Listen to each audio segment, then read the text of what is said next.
Hola Alex, ¿cómo va? Hola Mayra, ¿Me escuchás bien? te escucho perfecto. Ay, vale, qué bueno, porque es la primera vez que hago un vivo de Instagram, así que, ¿qué No, tal no, estás? pero sí.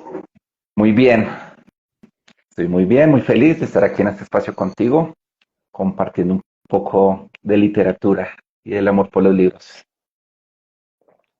Bueno, primero que nada, muchas gracias por sumarte a compartir este espacio conmigo, por aceptar, comentar qué tal es tu experiencia de trabajar conmigo. Venimos trabajando tu proyecto hace unos meses ya y me dijiste, Mayra, vamos a hacer esto. Así que te agradezco un montón. Bueno, por supuesto, para quienes no te conozcan, contanos cómo te llamás, qué profesión tenés, de dónde sos, eh, qué Bueno, proyecto estás trabajando conmigo, cuál es tu experiencia literaria previa. bueno, mi nombre es Alexander Reigoso, soy psicólogo clínico, soy especialista en terapia clínica, soy magíster en trabajo social, soy magíster en egiptología, magíster en astronomía y puedo decir que me gusta mucho el estudio, me encanta estudiar. Mi experiencia previa, yo soy de la ciudad de Bogotá, Colombia. Mi experiencia con la literatura nace antes de la pandemia, en el 2019. Creo que vengo escribiendo desde ahí. Tengo tres novelas. Una se llama El último hombre, otra se llama Mi búsqueda, que es una novela que tiene que ver con todo el proceso de reincorporación que tuvimos nosotros con guerrilleros de las FARC en el 2016. Y la última novela que escribí se llama Mi búsqueda. Mi búsqueda es la segunda y la tercera novela que estoy escribiendo bajo un atardecer. Esta última novela que estoy haciendo contigo se llama Nunca quise ser un loco, que es donde me sume a este proyecto innovador que vienes trabajando tú. Exacto. Y un paréntesis antes, si alguien quiere adquirir alguna de tus novelas, están en Amazon, ¿no? Están en Amazon, sí. Están Perfecto. publicadas en Amazon Hay un link ahí en tu Instagram, ¿no? para que puedan entrar, analizar las reseñas y comprarlos o adquirir los libros. Bien, súper bien. Alex, como primera pregunta y disparadora, eh, ¿qué te motivó a buscar acompañamiento para tu novela? Y bueno, contanos también cómo me encontraste, cómo fueron esas primeras veces de trabajar conmigo. Creo que necesitaba un acompañamiento profesional. O sea, había tenido un acompañamiento de corrección de estilo muy bueno, también de una persona de Argentina que la quiero mucho, es una persona brillante, ¿sí? Se llama María. Y, y con ella, digamos, yo terminaba el proyecto y ella lo corregía desde el título hasta la última letra, ¿sí? Pero siempre sentí que necesitaba algo más, que necesitaba alguien que me escuchara en medio de los capítulos, que necesitaba alguien que me dijera si la historia y los personajes funcionaban en total desarrollo, en total conjunto. Entonces me di a la tarea de, pues, de mirar editores por Instagram. Un día apareciste tú en una publicidad y fui a anotar, digamos, porque me interesó mucho lo que tú decías. Decías, yo ofrezco un proceso de acompañamiento, entonces me interesó muchísimo. Y cuando fui a darle like, se actualizó la página y no te volví a ver. Ah, Entonces, sí, que me habías perdido. sí, perdí como 15 días. Entonces seguí buscando, encontré una editora en España, estuvimos chateando, pero no concretamos nada, no me sentí, digamos, a gusto. Creo que hay que tener, digamos, empatía con la persona que uno va a trabajar un poquito. Y después en otra publicidad te encontré, te volví a encontrar y ahí sí ya te escribí porque tú tienes un formulario donde mencionas qué tipo de obra es, si estoy avanzado, si no estoy avanzado, si estoy en ceros. Y eso fue, pues me pareció muy organizado de tu parte. Claro. Eso es para saber si, como bueno, bien sabes de trabajar conmigo, que yo tomo proyectos que estén tanto apenas iniciando, más o menos a la mitad, o ya terminados, cuando efectivamente se hace una corrección y después se brindan unas asesorías, pero que son más breves.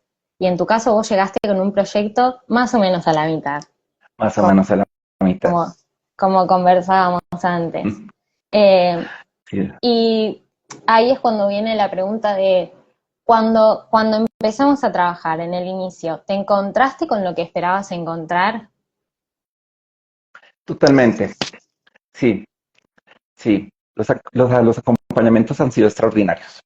Y han sido extraordinarios porque es mucho más fácil para mí trabajar guiado por una persona con conocimiento.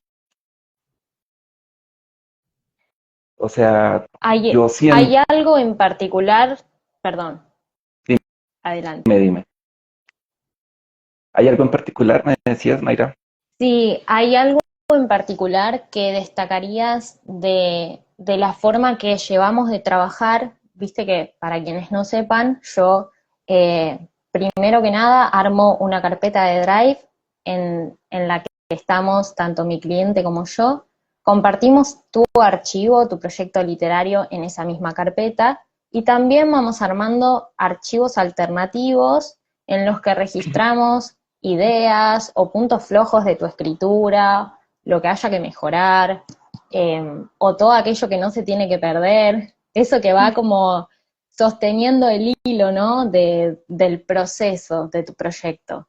Y también en algún momento, cuando yo te dije, bueno, lo que yo hago es llevar una corrección continua, es decir, trabajamos prácticamente todo el mes de manera sincrónica en tu archivo, vos sabés que yo voy introduciendo sugerencias, comentarios, vos entrás cuando querés al archivo, aceptás o no los comentarios y después nos conectamos 2 o 3 veces por Meet, dependiendo, de forma sincrónica, para que conversemos justamente todo lo que fue trabajado en esa corrección continua. ¿Hay algo de eso, digamos, que destacarías, que quieras poner arriba de la mesa? Sí, mucho. Digamos, para las personas que están comenzando en el proceso de escritura, uno tiene muchos bloqueos, ¿sí? Bloqueos Mm, escritoriales, pero muchos, muchos. Esta estructura de corrección continua del archivo hace, primero, que si tienes bloqueo, corrijas. O sea, si no tienes que poner en las hojas, te vas a las sugerencias que tú haces, corriges o aceptas las sugerencias o vuelves a leer el archivo o ya hay alguien que te está dando un norte. Entonces sí creo que digamos que esa corrección continua desde el archivo de Drive trae muchos beneficios para las personas que a veces tienen bloqueos o que a veces no saben por dónde ir. claro, Y más esto que pues hablábamos lo que de indefectiblemente tenés que volver a algo que ya está escrito, con lo cual, digamos, te mantiene en ejercicio. Y ese ejercicio es lo que promueve, ¿no? El tema de poder desbloquearse. Y por qué no también a veces si enviamos alguna lectura o la conversación misma, sobre todo así vía Meet, es la que por ahí ayuda también cuando vos me decís como, tengo esta idea pero no sé cómo resolverla y yo por ahí te digo, anda por acá, anda por allá. sí, interesante. En serio que es algo muy interesante y, y provechoso para el proyecto. O sea, el proyecto toma mucho más fuerza cuando va guiado a un norte profesional, ¿sí? Claro. Entonces, digamos, los archivos de sugerencia que colocas también son de una ayuda enorme, porque me preguntas, Por ahí para Alexander, ver ¿tú algo que quieres? tal vez Sí. no habías Ujú. visto. Sí. Me dices, Alexander, ¿tú querías expresar esto en el capítulo? O Alexander, ¿es esto lo que quiere decir el personaje? O Alexander, esta persona que está hablando, ¿quién es? ¿Sí? Eso me parece interesante. Porque aparte tenés un proyecto que vos y yo sabemos que está como asignado ahí por varias voces que enuncian, entonces yo te voy sosteniendo como acá quien enuncia, acá. Ya vamos a hablar de eso un poquito más adelante. Y me gustaría pedirte permiso para leer las primeras líneas del proyecto, ¿sí? Dale, sí, claro que Porque sí. por ahí estamos generando tal vez cierta intriga y no hemos leído ni 2 líneas de lo que estás haciendo. El libro Dale. comienza de esta manera. El libro que tiene en sus manos tuvo 37 comienzos diferentes. Ninguno me pareció capturar lo que quería decir en realidad. No estaba seguro de cómo abordar toda mi vida en unas cuantas hojas, y todavía no sé cómo afrontar mi vida si lo consideramos de una forma seria. Al final, nadie sabe vivir, solo sobrevivimos. Y unas páginas más abajo descubrimos que quien le habla al lector, en este comienzo tan metaliterario, digamos, es un loco. Y bueno, digo loco por el título de tu novela. Nunca quise ser un loco. Cito estas líneas que están más abajo. En otros inicios acudía a la locura de la cual se me acusa con justificación, pero sin conciencia. Escribí historias verdaderas de cuando estuve internado en otra clínica de salud mental. Hablé sobre un psiquiatra que me despreciaba. Su pasatiempo favorito en consulta era juzgarme, y lo conocí en verano al muy desgraciado. Me odiaba. Supongo que es porque también tenía una hija pequeña. Dejé de verlo un día en que lloró frente a mí en una sesión y quiso golpearme. Lo quebré, lo destruí. El psiquiatra me miró esa vez como si acabara de entender algo que jamás quiso imaginar, y sollozó. Bueno, ¿qué podrías decirnos de estas líneas? Y también, ¿qué idea tenías al momento de empezar a escribir la novela? La idea que tenía para mi novela sencilla, ¿sí? Una persona que toma enfermedades mentales de los demás y las apropia, ¿sí? Amplifica los síntomas cuando van de los psiquiatras o psicólogos para ayudar, pero siempre termina mal. Entonces, lo que yo quería, digamos, con esta narración es que el lector no entendiera. O sea, yo no quería que entendiera, sino que experimentara la desorientación en el escrito, ¿sí? Quería una literatura como síntoma, que incomodara, o sea, que fuera difícil de leer en algunas partes, y tú bien lo sabes porque lo estoy diciendo. Escribía para que el lector recordara que es parte de la historia también, es parte activa de la historia, para que sintieran empatía por un monstruo, para la sociedad, ¿sí? Y quería que los lectores desarmaran un reloj o desarmaran la historia para que entendieran cómo funciona, pero mi intención al final es manipularlos para que terminen enamorados de los engranajes rotos o de los personajes rotos que están ahí en el libro. Y por eso tenés de alguna manera eh, cierta presencia de esto que a mí me gusta denominar como escritura fragmentada. Enuncian voces diferentes, tenés un personaje, Amos Dante Moretti Peruzzi, ¿Sí? que con cada nombre va tomando diferentes roles, se apropia de situaciones de otros personajes de la novela, les pone el cuerpo, eh, y vos le pones voz a cada instancia, ¿no? A cada voz. Amos habla de una manera, Peruzzi habla de otra. Entonces, de alguna manera, el lector hasta el final de la novela no termina como de resolver qué es lo que está pasando, ¿no? Porque inclusive tenemos historias que se van solapando. Es lo que quería lograr con la novela, que un solo personaje tuviera muchas voces y que cada voz tuviera una propia personalidad y que cada personalidad tuviera su propio trastorno y que cada trastorno tuviera sus propios traumas y que esos propios Y, traumas tuvieran sus propios dolores. y en algún ¿Sí? momento te he dicho, leerte es abrumador, es perturbador, pero un poco, supongo, era el efecto de lectura que estabas buscando, ¿no? Con, Incomodar. con esta especie de experimento, en el buen sentido, que has hecho, porque en alguna oportunidad me comentaste que en alguno de tus otros proyectos este ejercicio estaba como de forma un poco incipiente y acá decidiste radicalizarlo.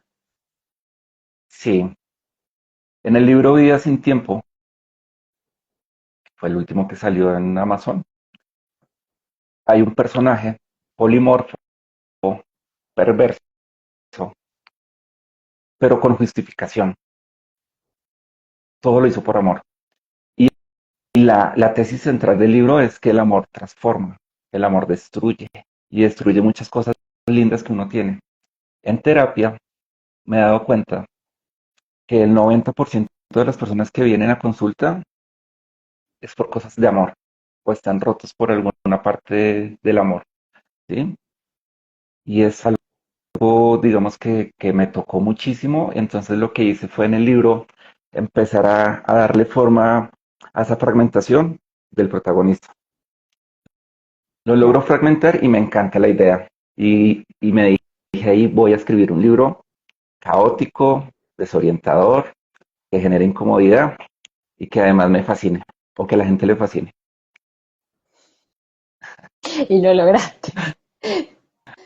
Muy bien, dijiste, acá voy con todo, tipo, ejercicio radical de, de fragmentación, Pero, em, y me pero comentabas, perdón, adelante. Tengo ese delay que nunca sé cuándo vas a decir algo. sí, no, es por, yo creo por lo que estamos tan lejos. Imagínate que cuando contraté el proceso de acompañamiento, Mayra, Lucía, me decía, Alexander, por favor, cálmate ya. Necesitamos explicar esto, necesitamos explicar lo otro. Entonces sí sentí que, aunque quisiera tener un libro totalmente fragmentado, necesitaba que el lector entendiera muchas cosas y gracias a ti se ha podido lograr en gran medida. Sí, de hecho, ahora que lo pusiste, digamos, arriba de la mesa, yo te dije, porque como habíamos comentado anteriormente, vos llegaste con un proyecto que habrá estado tal vez a la mitad, ¿no? Cuando empezaste a escribir capítulos de cero, ya con mi acompañamiento, te dije, bueno, me di cuenta de que la novela está como, tiene toda esta escritura, digamos, que está como tan fragmentada, ¿no? Que, o sea, de alguna manera el lector como puede meterse en la cabeza, no me gusta ese término, pero del personaje, del protagonista, y se siente como así perturbado, ¿no? Lograste, digamos, ese efecto de lectura de, ay, qué asfixiante esto, ¿no? Ese caos que podríamos decir aparece en la cabeza, digamos. Ahora bien, yo te dije, está bien, pero me gustaría que de alguna manera esto se resolviera, o sea, clarificar. Quiero saber también de quién es el escrito que mencionás en las primeras líneas de la novela. Eh, Dame un narrador un poco más claro, ¿no? Que explique. Eso fue lo que te dije, que explique un poquito y te detallé capítulo a capítulo en este, tal situación, en este otro, tal otra situación. ¿Cómo te sentiste? ¿Lo viviste como un desafío? Porque vos me habías dicho que vos querías continuar como tal vez de esta manera como con esta escritura tal vez más caótica y fui yo la que te dijo, no, no, explica más, clarifica. Quería caos, quería entropía, pero entropía como generador la entropía como generador de orden, ¿sí? Eso quería con el escrito. Ya cuando tú me dices es que no se entienden en ciertas partes algunos capítulos, entonces freno y digo, Mayra tiene razón. Hay que darle un norte para que el lector pueda respirar, porque para los que están escuchando, pues el libro a veces es muy rápido y muy cruel en muchas cosas y genera, genera mucha incomodidad. Entonces ya cuando le dimos la vuelta contigo, sí la historia tomó un rumbo muy bonito, porque a la final el libro es de una persona que no quiere hacer daño, es una persona que finge, digamos, una enfermedad, va al médico, le dice al médico, vengo con cáncer de otra ciudad, ¿sí? El médico le cree, no le hace exámenes y este tipo se rapa, se adelgaza, escupe sangre y la gente, pobrecito, está enfermo, pero él lo único que quería era ir donde un psicólogo oncológico que le dijera cómo tratar su síntoma para él tratar a la persona que amaba, que sí tenía cáncer de verdad. Eso está bueno que nos cuentes, ¿sí? Uno de los acontecimientos es que el protagonista se hace como que tiene cáncer, pero en realidad esta es una de las situaciones que toma y a las que le pone el cuerpo y de hecho recrea. La recrea y, y hace algo humano, porque es, no sé ponerme en tus zapatos, voy a experimentar qué se siente tener cáncer, ¿sí? Y lo hace con toda, o sea, experimenta la enfermedad y ayuda, pero sale mal, siempre sale mal. Las ayudas que él quiere hacer siempre salen mal, Sí, siempre. de hecho lo hace, pero a ver, también yo quisiera destacar esto, estando de este lado como lectora permanente de tu proyecto, no es que, y acá destaco tu avidez en lo que hiciste, no es que resolviste tampoco de una manera como súper explicativa o súper Mm. clara, ¿no? Sí te animaste en los últimos capítulos a tirar como más pistas de esto, pero en algún momento me dijiste, hasta acá Mayra, porque esto ya corre por cuenta del lector. Entonces, de ahí tal vez un poco lo que está bueno destacar es también lo que va surgiendo para el proyecto en este intercambio, en esta ida y vuelta, ¿no? Nunca es lo que yo diga definitivamente eh, porque voy sosteniendo como ese hilito del proyecto, porque son varios meses de trabajo, sobre todo cuando es novela, eh, uno sabe que por ahí surgen ideas, pero hay que ver si esas ideas concuerdan con lo anterior, o de pronto el rumbo se está desviando y hay que decir, volvamos.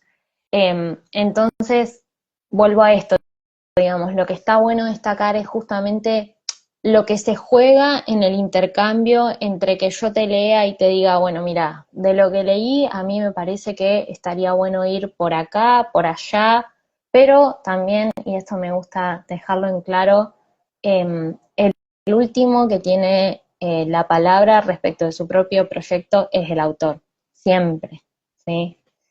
Yo estoy para acompañar, para aportar, para enriquecer, de alguna manera, si se quiere, no me encanta ese verbo, pero eh, entonces, ¿cómo te sentiste en ese sentido? Digamos, no, no soy tan dictadora. Eres asertiva y disiernes muy bien la narrativa. Entonces, eso hace que haya puntos claves de mejoramiento.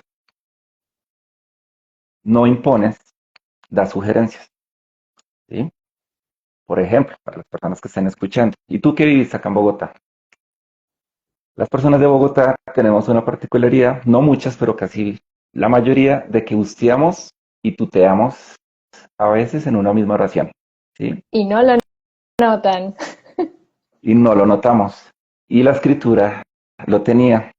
Y tú, ojo, Alexander, ¿vienes tuteando o vienes susteando? Y yo, ay, sí, aquí no está hablando vamos, aquí está hablando Dante, ¿sí?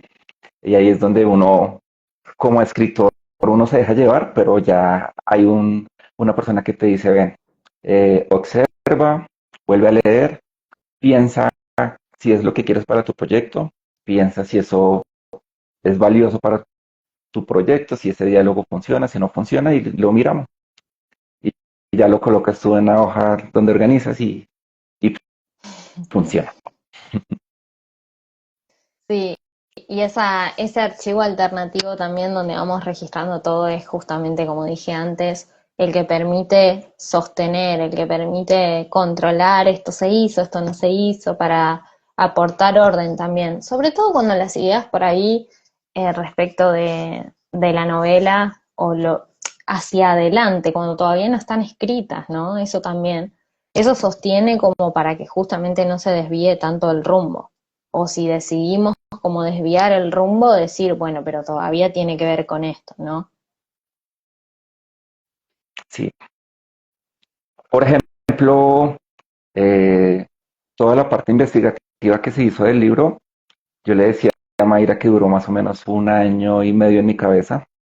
No escribí ni una sola Ah, palabra, sí. ni una sola. O sea, siempre investigaba la diferencia entre trastorno disociativo y esquizofrenia, o en qué se relacionaba, o trastorno facticio y Munchausen, ¿sí? O trastorno de déficit de atención con algunos síntomas, digamos, de, no sé, algún espectro autista, ¿sí? Entonces empecé a jugar en mi cabeza cómo funcionaría que una sola persona quisiera tener muchas enfermedades mentales. Y al final del libro lo menciono. ¿Cuántas Ujú. enfermedades mentales puede tener una persona a lo largo de su vida? ¿Sí? Y si el sistema está, digamos, diseñado para ayudar o para controlar o para invisibilizar. Pero eso ya depende del lector cuando termine el libro juzgar. Sí, de hecho, tenías un pasaje que se me está viniendo a la mente ahora, pero no lo tengo citado, donde decías que al final eh, parece como que Amos no estaba ni ubicado del lado de la cordura, pero tampoco lo estaba de la locura. Y yo te No, es una... decía, queda en Tú me decías, evidencia como esta especie de vacío también, que es la que vas trabajando a lo largo de la novela. si él es una patria, no, está muy loco para ser cuerdo y está muy cuerdo para fingir ser loco. No está en ningún lado. Y hay una parte del libro también donde mencionó que él está en dos lados al mismo tiempo, que él cuando mira las estrellas sabe que no pertenece acá.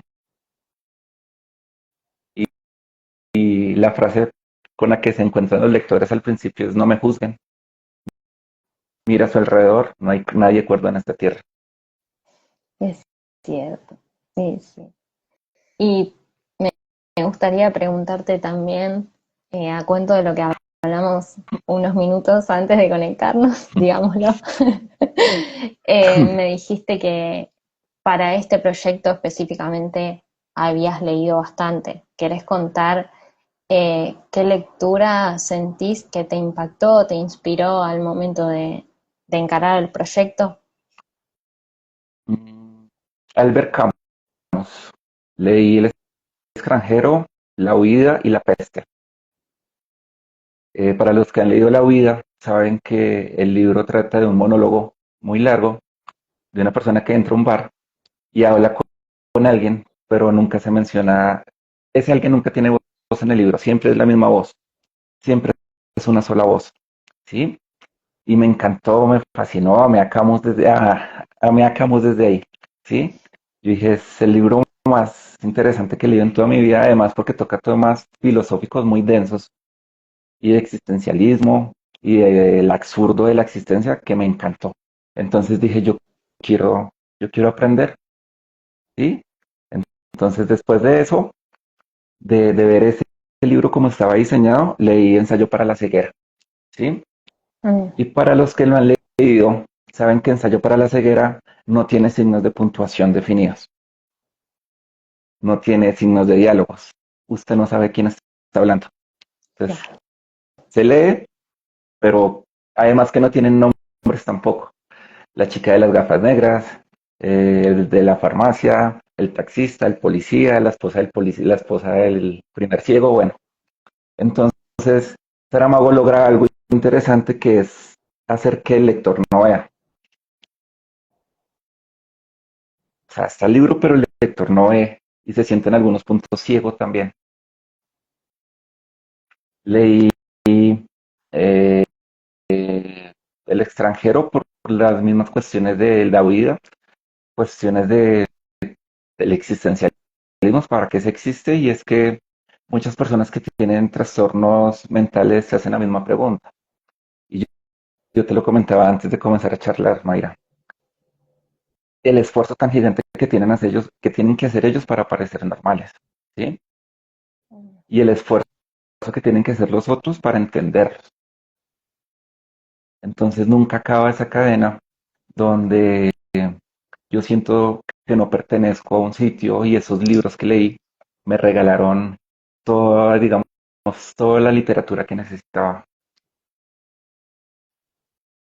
Creo que leí más o menos unos 14 libros antes de sentarme a escribir la primera letra.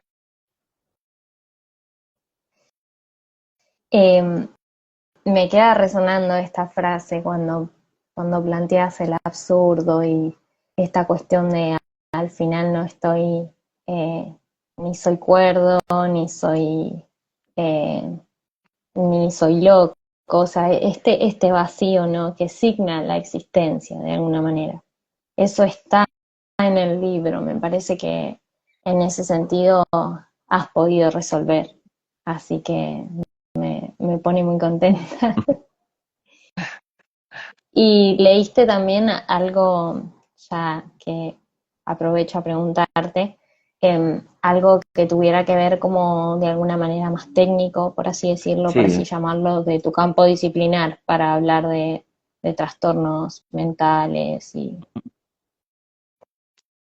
leí una tesis laureada de la Universidad Nacional de Colombia, la Universidad Nacional, donde eh, es la familia con el niño autista, la pareja con el hijo autista. Mm, Y esta persona coge 8 historias, 8 o 6 historias de parejas y evidencia cómo es ese encuentro con el niño autista. Entonces el mm, papá que se decepciona, la mamá que sale corriendo y lo abandona, los papás que se unen para sacar su hijo adelante, los papás que se deshacen del niño para que lo quede la abuela, los que todavía no asumen el diagnóstico y lo hace desde el psicoanálisis. Entonces, digamos, leer a Freud o a Lacan o a Pichón, que te decía la vez pasada, eh, ujú. también da muchas herramientas para entender la mente, ¿sí? Y entenderla desde una posición humana. Y si te has dado cuenta, toda la novela intento que los psiquiatras se pongan en una posición humana. Y para cuando lean la novela, los nombres de todos los psiquiatras son artistas muy famosos italianos que terminaron en un manicomio o muertos en el manicomio o en el manicomio de por vida y luego salieron a hacer sus últimos años de vida con personas normales. Sí, habíamos hablado de eso, que me dijiste los nombres refieren a esto. Y me Y por dijiste que iba a ejemplo, quedar a cuenta del lector, pero acabas de revelarlo. no importa, Ya está hecho. Ah. ya, Bueno, ya Alex, está. ¿te parece que vayamos cerrando? Como última pregunta, me gustaría decirte si recomendarías mi servicio de acompañamientos de escritura para quienes estén en tu situación, a mitad de un proyecto, comenzando un proyecto. ¿Qué dirías? Yo creo que en este momento de la historia es donde más personas han querido escribir, lo siento yo, y donde más oportunidades tienen de autopublicarse, ¿sí? He leído cosas en Amazon que son muy, muy malas, ¿sí? Y cosas en Amazon de lectores noveles que son muy, muy buenas, ¿sí? Muy buenas. Y yo me considero un escritor novel todavía, ¿sí? ¿Qué pasa con esto, Mayra? Mira, uno piensa que es escribir, mandar a corregir y publicar y ya. Pero hay cosas de fondo que se necesitan trabajar con un experto, ¿sí? Uno cree que un editor pues es costoso y que reunirse con una persona que le va a quitar la mitad del proyecto, pues no. Entonces, ¿dónde lo voy a conseguir? Además hay que pagar un corrector de estilo y además hay que pagar un diseñador gráfico y además hay que pagar para que me lean lectores beta y además hay que pagar para publicarme, autopublicarme. Además tengo que dejar los libros en consignación en una librería y si los venden bien y si no, me los devuelven. Entonces, son muchas cosas. Si ustedes quieren escribir, yo creo que este proyecto que tú tienes de acompañamiento es algo novedoso. Y te lo dije la primera vez que nos encontramos encontramos en entrevista. Es novedoso porque le da la oportunidad a la persona que hasta ahora tiene un título de ir orientado o de que alguien le dirija su trabajo.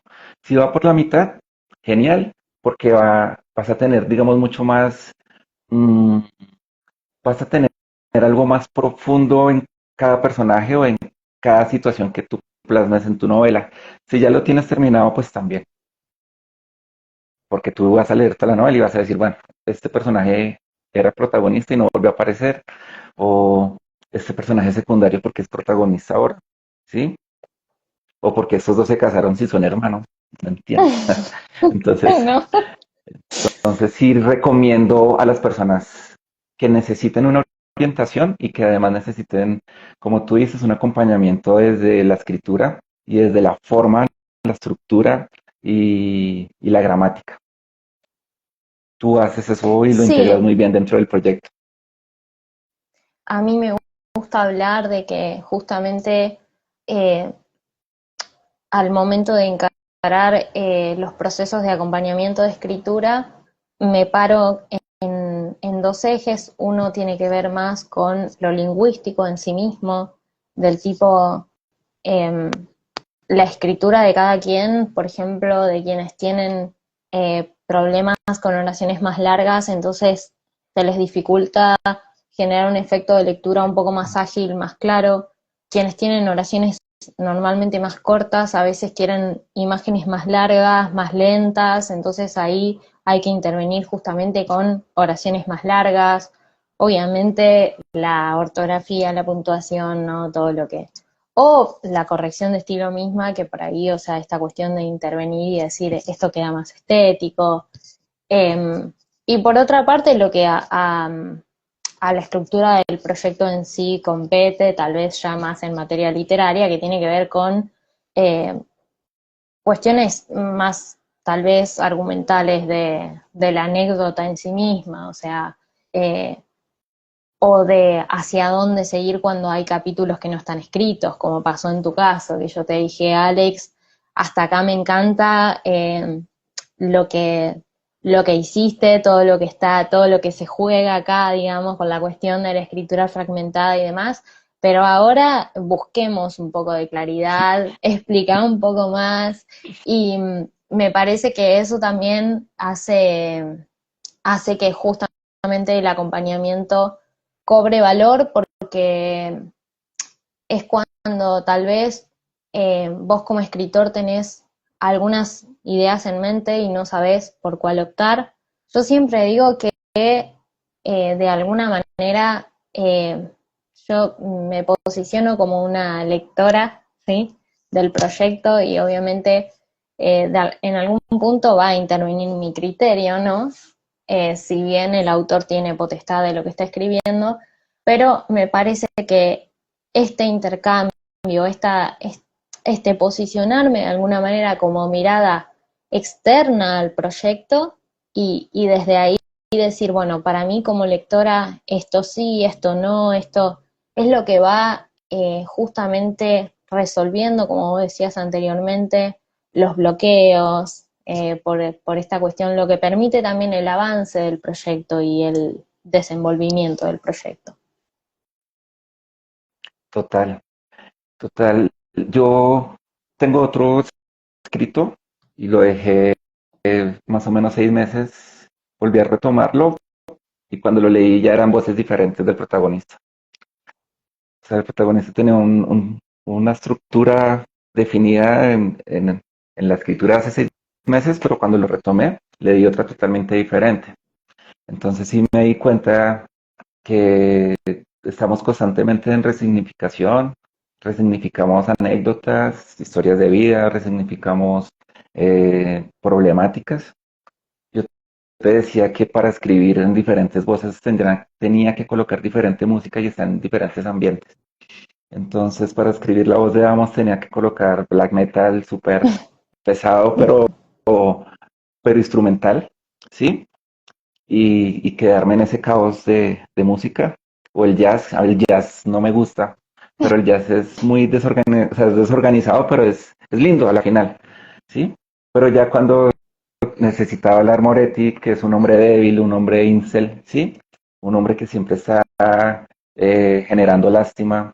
Entonces colocaba otro tipo de música eh, como más apagada, como, como, y estaba en un estado, y como está lloviendo tanto en Bogotá, ya, ay, preciso, voy a escribir sobre él, ¿sí?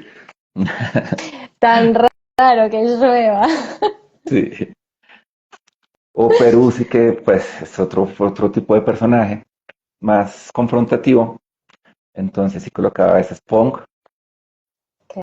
Me gusta mucho Claro. punk, Tal entonces. vez el más fragmentado Peruzzi, ¿no? Ujú, Porque tenés ese capítulo que es un poco experimental, el capítulo 5 me con la voz fascina. de Peruzzi, donde las oraciones están cortadas, hay un solapamiento de temáticas inclusive, ¿no? Saltos que no, que parecieran no estar conectados.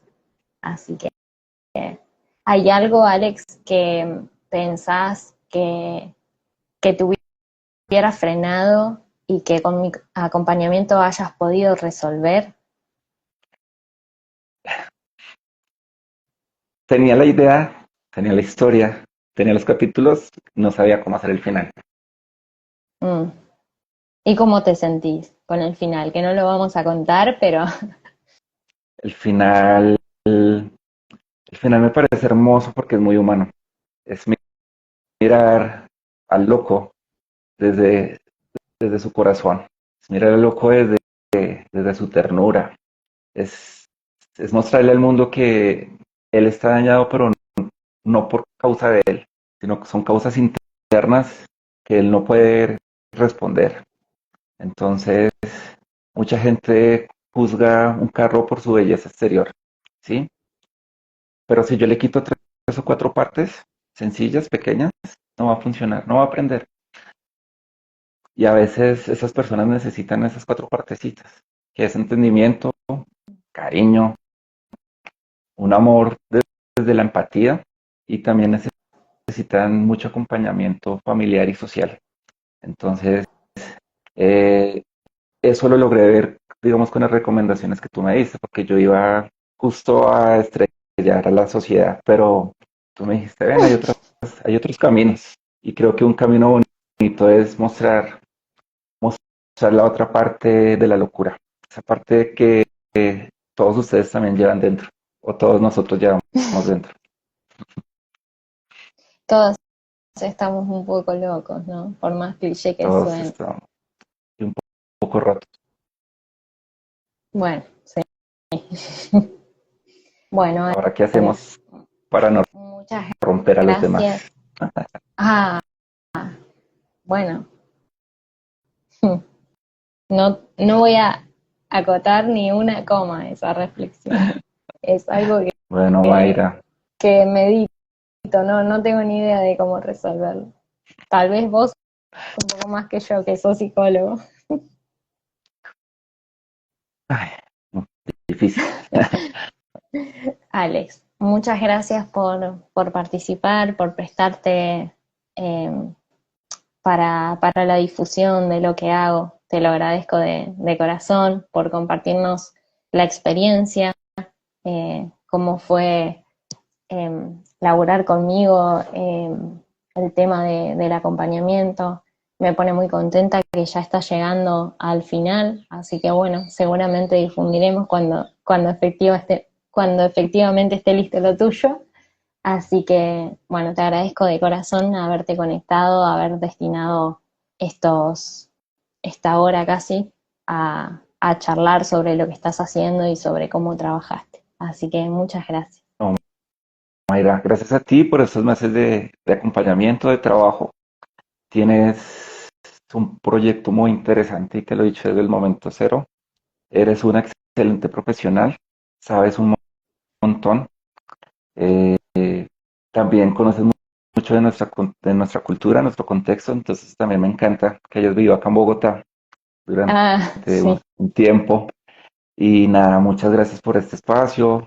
Espero que cuando el libro salga, pues vamos a hacer una difusión o miramos qué Sí, podemos hacer para que la gente lo adquiera. claro. Sí, se me había olvidado mencionar acá en este contexto, pero sí, claro, viví unos meses allá, así que también siento un cariño profundo por su cultura, obviamente que siempre es un volver a Bogotá para mí, de una forma o de otra. Así que te agradezco un montón, Alex. Bueno, Bueno, Mayra, y a todas las personas que están conectadas, muchísimas gracias. Por ahí veo muchos saludos. Todos un abracito. adiós. Adiós.